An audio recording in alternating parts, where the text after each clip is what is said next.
마가복음 9장. 또 그들에게 이르시되 내가 진실로 너희에게 이르노니 여기 서 있는 사람 중에는 죽기 전에 하나님의 나라가 권능으로 임하는 것을 볼 자들도 있느니라 하시니라. 엿새 후에 예수께서 베드로와 야고보와 요한을 데리시고 따로 높은 산에 올라가셨더니 그들 앞에서 변형되사 그 옷이 광채가 나며 세상에서 빨래하는 자가 그렇게 희게 할 수 없을 만큼 매우 희어졌더라. 이에 엘리야가 모세와 함께 그들에게 나타나 예수와 더불어 말하거늘 베드로가 예수께 고하되 랍비여 우리가 여기 있는 것이 좋사오니 우리가 초막셋을 짓되 하나는 주를 위하여 하나는 모세를 위하여 하나는 엘리야를 위하여 하사이다 하니 이는 그들이 몹시 무서워하므로 그가 무슨 말을 할지 알지 못함이더라. 마침 구름이 와서 그들을 덮으며 구름 속에서 소리가 나되 이는 내 사랑하는 아들이니 너희는 그의 말을 들으라 하는지라. 문득 둘러보니 아무도 보이지 아니하고 오직 예수와 자기들 뿐이었더라. 그들이 산에서 내려올 때에 예수께서 경고하시되 인자가 죽은 자 가운데서 살아날 때까지는 본 것을 아무에게도 이르지 말라 하시니 그들이 이 말씀을 마음에 두며 서로 문의하되 죽은 자 가운데서 살아나는 것이 무엇일까 하고 이에 예수께 묻자와 이르되 어찌하여 서기관들이 엘리야가 먼저 와야 하리라 하나이까. 이르시되 엘리야가 과연 먼저 와서 모든 것을 회복하거니와 어찌 인자에 대하여 기록하기를 많은 고난을 받고 멸시를 당하리라 하였느냐. 그러나 내가 너희에게 이르노니 엘리야가 왔으되 기록된 바와 같이 사람들이 함부로 대우하였느니라 하시니라. 이에 그들이 제자들에게 와서 보니 큰 무리가 그들을 둘러싸고 서기관들이 그들과 더불어 변론하고 있더라. 온 무리가 곧 예수를 보고 매우 놀라며 달려와 문안하거늘 예수께서 물으시되 너희가 무엇을 그들과 변론하느냐. 무리 중에 하나가 대답하되 선생님 말 못하게 귀신 들린 내 아들을 선생님께 데려왔나이다. 귀신이 어디서든지 그를 잡으면 거꾸러져 거품을 흘리며 이를 갈며 그리고 파리해지는지라. 내가 선생님의 제자들에게 내쫓아달라 하였으나 그들이 능히 하지 못하더이다. 대답하여 이르시되 믿음이 없는 세대여 내가 얼마나 너희와 함께 있으며 얼마나 너희에게 참으리요. 그를 내게로 데려오라 하시매 이에 데리고 오니 귀신이 예수를 보고 곧 그 아이로 심히 경련을 일으키게 하는지라. 그가 땅에 엎드러져 구르며 거품을 흘리더라. 예수께서 그 아버지에게 물으시되 언제부터 이렇게 되었느냐 하시니 이르되 어릴 때부터니이다. 귀신이 그를 죽이려고 불과 물에 자주 던졌나이다. 그러나 무엇을 하실 수 있거든 우리를 불쌍히 여기사 도와주옵소서. 예수께서 이르시되 할 수 있거든이 무슨 말이냐. 믿는 자에게는 능히 하지 못할 일이 없느니라 하시니 곧 그 아이의 아버지가 소리를 질러 이르되 내가 믿나이다. 나의 믿음 없는 것을 도와주소서 하더라. 예수께서 무리가 달려와 모이는 것을 보시고 그 더러운 귀신을 꾸짖어 이르시되 말 못하고 못 듣는 귀신아 내가 내게 명하노니 그 아이에게서 나오고 다시 들어가지 말라 하시매 귀신이 소리 지르며 아이로 심히 경련을 일으키게 하고 나가니 그 아이가 죽은 것 같이 되어 많은 사람이 말하기를 죽었다 하나 예수께서 그 손을 잡아 일으키시니 이에 일어서니라. 집에 들어가심에 제자들이 조용히 묻자오되 우리는 어찌하여 능히 그 귀신을 쫓아내지 못하였나이까. 이르시되 기도 외에 다른 것으로는 이런 종류가 나갈 수 없느니라 하시니라. 그곳을 떠나 갈릴리 가운데로 지날새 예수께서 아무에게도 알리고자 아니하시니 이는 제자들을 가르치시며 또 인자가 사람들의 손에 넘겨져 죽임을 당하고 죽은 지 3일 만에 살아나리라는 것을 말씀하셨기 때문이더라. 그러나 제자들은 이 말씀을 깨닫지 못하고 묻기도 두려워하더라. 가버나움에 이르러 집에 계실새 제자들에게 물으시되 너희가 길에서 서로 토론한 것이 무엇이냐 하시되 그들이 잠잠하니 이는 길에서 서로 누가 크냐 하고 쟁론하였음이라. 예수께서 앉으사 12 제자를 불러서 이르시되 누구든지 첫째가 되고자 하면 뭇사람의 끝이 되며 뭇사람을 섬기는 자가 되어야 하리라 하시고 어린아이 하나를 데려다가 그들 가운데 세우시고 안으시며 제자들에게 이르시되 누구든지 내 이름으로 이런 어린아이 하나를 영접하면 곧 나를 영접함이요 누구든지 나를 영접하면 나를 영접함이 아니요 나를 보내신 이를 영접함이니라. 요한이 예수께 여짜오되 선생님, 우리를 따르지 않는 어떤 자가 주의 이름으로 귀신을 내쫓는 것을 우리가 보고 우리를 따르지 아니함으로 금하였나이다. 예수께서 이르시되 금하지 말라. 내 이름을 의탁하여 능한 일을 행하고 즉시로 나를 비방할 자가 없느니라. 우리를 반대하지 않는 자는 우리를 위하는 자니라. 누구든지 너희가 그리스도에게 속한 자라 하여 물 한 그릇이라도 주면 내가 진실로 너희에게 이르노니 그가 결코 상을 잃지 않으리라. 또 누구든지 나를 믿는 이 작은 자들 중 하나라도 실족하게 하면 차라리 연자 맷돌이 그 목에 매여 바다에 던져지는 것이 나으리라. 만일 내 손이 너를 범죄하게 하거든 찍어버리라. 장애인으로 영생에 들어가는 것이 두 손을 가지고 지옥 곧 꺼지지 않는 물에 들어가는 것보다 나으니라. 만일 내 발이 너를 범죄하게 하거든 찍어버리라. 다리 저는 자로 영생에 들어가는 것이 두 발을 가지고 지옥에 던져지는 것보다 나으니라. 만일 내 눈이 너를 범죄하게 하거든 빼버리라. 한 눈으로 하나님의 나라에 들어가는 것이 두 눈을 가지고 지옥에 던져지는 것보다 나으니라. 거기에서는 구더기도 죽지 않고 불도 꺼지지 아니하느니라. 사람마다 불로써 소금치듯 함을 받으리라. 소금은 좋은 것이로되 만일 소금이 그 맛을 잃으면 무엇으로 이를 짜게 하리요. 너희 속에 소금을 두고 서로 화목하라 하시니라. 아멘. 오늘 함께 읽은 마가복음 9장은 예수님의 변화산 사건으로 시작이 됩니다. 예수님은 베드로와 야고보, 요한을 데리고 높은 산으로 올라가셨습니다.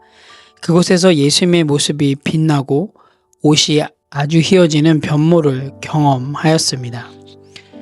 모세와 엘리야가 함께 나타나고 하늘로부터 이는 내 사랑하는 아들이니 너희는 그의 말을 들으라 라는 음성이 들립니다. 이 사건을 통해서 제자들은 예수님의 신성을 경험하게 되고요. 또한 예수님의 사명이 얼마나 중요한지 알게 됩니다. 변화산 사건 이후 예수님은 제자들과 함께 산 아래로 내려오셨고 그때 귀신 들린 아이를 고치지 못해서 여러 논쟁이 벌어지고 있었습니다. 예수님은 제자들이 이 아이를 고치지 못하는 이유에 대해서 그들의 믿음이 부족했기 때문이다 라고 지적하셨습니다. 이 과정에서 예수님께서는 놀라운 가르침을 제자들에게 주시는데요. 바로 23절입니다. 우리 함께 23절 말씀을 같이 읽어보도록 하겠습니다. 예수께서 이르시되 할 수 있거든이 무슨 말이냐 믿는 자에게는 능히 하지 못할 일이 없느니라 하시니 이 말씀을 하시고 예수님께서는 아이를 고쳐주십니다. 그러고 나서는 제자들에게 다시 한번 알려주시는데요. 기도 외에 다른 것으로는 이런 종류가 나갈 수 없다라고 다시 한번 가르쳐 주십니다. 예수님께서 이 말씀하신 배경은 우리가 잘 알다시피 제자들의 귀신을 쫓아내지 못하는 상황이었습니다. 예수님께서는 강력한 영적 문제를 해결하기 위해서는 기도가 필수적이라고 강조하셨습니다. 이것은 영적 싸움에서 하나님과의 깊은 교제와 의존이 얼마나 중요한지 알려주고 있는데요. 기도는 단순히 하나님 앞에 우리의 요구를 요청드리는 것이 아니라 하나님의 능력을 의지하고 신뢰하는 삶의 자세를 반영합니다. 따라서 제자들에게 신앙생활에서 기도의 중요성을 강조하고 있는 성경 구절이기도 합니다. 이어지는 30절에서 31절의 말씀을 보게 되면 제자들 사이에서 누가 더 서로 큰지 다투는 장면이 나옵니다. 예수님은 이들을 향해서 첫째가 되려면 마지막이 되고 모든 사람의 종이 되어야 된다라고 말씀을 하십니다. 35절에 보면 누구든지 첫째가 되고자 하면 무사람의 끝이 되며 무사람을 섬기는 자가 되어야 하리라 하시고 이것은 섬김과 겸손의 중요성을 강조하고 있는 말씀이기도 합니다. 그러면서 예수님께서는 한 예를 드는데요. 그 예가 바로 어린아이입니다. 예수님께서 어린아이를 예로 드신 이유는 겸손과 순수함의 중요성을 가르치기 위함이었습니다. 우리가 잘 알다시피 당시 사회에서 어린아이는 낮은 지위였습니다. 하지만 예수님은 이런 어린아이를 통해서 천국의 큰 자가 되기 위해서는 누구든지 자신을 낮추고 어린아이처럼 순수한 마음을 가져야 함을 말씀해 주셨습니다. 이것은 하나님의 눈에는 어떤 사람의 지위나 권력이 중요한 것이 아니라 오히려 겸손하고 진실된 마음이 중요함을 예수님께서는 제자들에게 말씀해주고 계신 것이죠. 마지막으로 예수님께서는 제자들에게 죄와 유혹에 대해서 경고를 하십니다. 예수님께서는 마가복음 9장에서 좀 극단적인 예를 사용하십니다. 손이 범죄하면 손을 찍어버리고, 발이 범죄하면 발을 찍어버리고, 눈이 범죄하면 눈을 빼어버리라고 하는 좀 극단적인 예를 사용하십니다. 예수님께서 이런 강력한 표현을 사용하신 이유는 여기에 있습니다. 그것은 바로 죄의 심각성과 또한 그것이 우리 영혼에 미치는 영향력 때문입니다. 예수님은 비유적인 언어를 사용하여 우리가 죄를 범하게 하는 어떤 것도 단호히 제거해야 함을 말씀하십니다. 여기서 우리의 손은 우리의 행동을 상징하고, 만약 우리의 행동이 죄로 이끈다면 그것을 과감히 끊어내야 한다라는 의미입니다. 장애인으로 영생에 들어가는 것이 지옥의 고통과 비교할 수 없을 만큼 나음을 보여주는 정말 극단적인 대조입니다. 이것을 통해서 우리가 알 수 있는 것은 우리가 하나님 앞에서 거룩하고 순결한 삶을 살기 위해서 철저히 죄를 회피해야 함을 우리에게 말씀해주고 계신 것입니다. 오늘 함께 읽은 마가복음 9장은 예수님의 변화산 사건을 통해서 제자들에게 믿음과 헌신의 본질을 가르치고, 또한 삶 속에서 겸손과 섬김을 실천하고 죄를 경계하라는 교훈을 담고 있습니다. 예수님의 가르침과 기적을 통해 제자들은 더욱 믿음의 중요성을 깨닫게 되고, 또한 어디로 가야 될지, 무엇을 해야 될지 그 방향성을 알게 되었습니다. 우리가 함께 읽은 이 마가복음 9장을 통해서 또 우리 건강한 성도로서 오늘 하루 삶 가운데 구체적으로 적용해야 될 부분들에 대해서 함께 나누길 원합니다. 첫 번째로는 겸손은 하나님 나라의 리더십이다입니다. 오늘 마가복음 9장에서 제자들은 누가 크냐라고 서로 다투었습니다. 그때 예수님께서는 종이 되어야 한다라고 말씀하셨죠.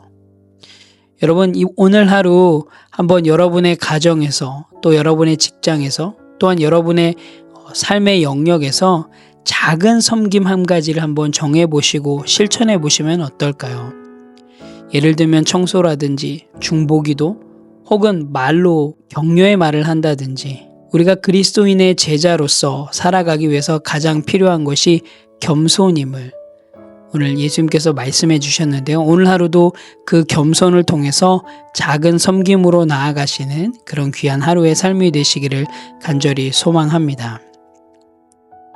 두 번째로는 죄의 유혹을 과감하게 자를 수 있어야 한다입니다. 오늘 마가복음 9장에서는 예수님께서 강력한 표현을 사용하셔서 죄의 유혹을 과감하게 잘라내야 함을 말씀해주고 계십니다.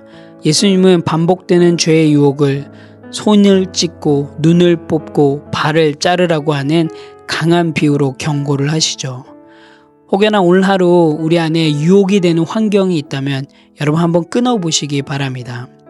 유튜브가 우리의 유혹이 된다면 그 유튜브도 한번 제한해 보시고요.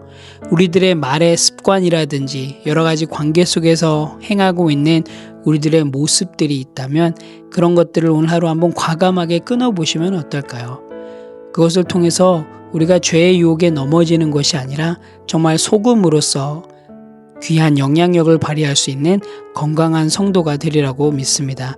오늘 하루도 건강한 성도로서 복음의 영향력을 발휘하는 그런 귀한 하루의 삶이 되시기를 간절히 기도합니다. 함께 기도하겠습니다. 하나님 참 감사합니다. 오늘도 마가복음 9장을 통해서 예수님의 영광과 또한 제자의 길을 다시 보게 해주셔서 참 감사합니다. 하나님 정말 저희들 십자가를 따르는 삶을 살기 원합니다. 하나님 날마다 기도하며 또한 하나님을 신뢰하며 의지하며 나아갈 수 있도록 인도하여 주시옵소서. 하나님 오늘 하루도 정말 주님께서 말씀하신 것처럼 겸손과 섬김으로 나아가는 삶이 되게 도와주시고 우리 삶 가운데 죄의 유혹을 만날 때마다 단호하게 끊을 수 있는 결단을 하나님 허락하여 주시옵소서. 그래서 세상 속에서 소금처럼 영향력 있게 살아가되 맛을 잃지 않는 그런 건강한 성도의 삶이 될 수 있도록 인도하여 주시옵소서. 감사드립니다. 예수님의 이름으로 기도합니다. 아멘.